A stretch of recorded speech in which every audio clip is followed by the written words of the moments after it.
Famous author Mark Twain once said that a lie can travel halfway around the world while the truth is putting on its shoes. When it comes to populism and fake news, that's exactly what seems to happen. Let's find out why and what that means for democracy. You might have heard of the word populism. It is an approach to politics that involves the fight of oppressed people against a corrupt elite. However, many politics scholars now think of populism as a form of political entrepreneurism, where political candidates pretend to support the people while making seductive promises they cannot and do not intend to keep. Here's an example. One way that populist campaigns immediately grab us are by claiming a politician or party has a deep relationship with religion and scripture. Religion is one classic populist appeal. Another is family, alongside nostalgia and national identity. Populism doesn't just use these concepts, however. It constantly targets our fear of losing them and repeatedly threatens that the opposition are going to take them away from us. It is this fear and polarization that pushes us to the ballot box at election time. These days, because of the power of generative AI, populist rhetoric can be made way more powerful. Why? Because it can be heavily micro-targeted to drill into our deepest personal fears. It can also create deep fakes that make us even more fearful, angry, or emotional. But why do populist fake news creators use threats or bombastic images that make us scared, or angry, or fearful? Why not make us feel happy and hopeful?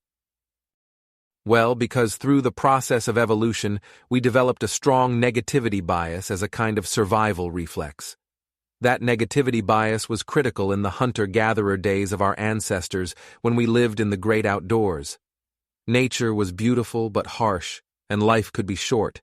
It formed a vital part of our survival reflex.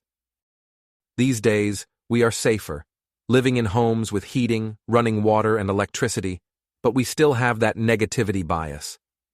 Political studies and neurological data show us that if we are targeted with emotional, fear, and anger-based populist content, we are more likely to reshare, like, or comment on it than if it were less emotional and more factual. It's why fake news is always negative, antagonistic, and dark, and it's what drives us to vote.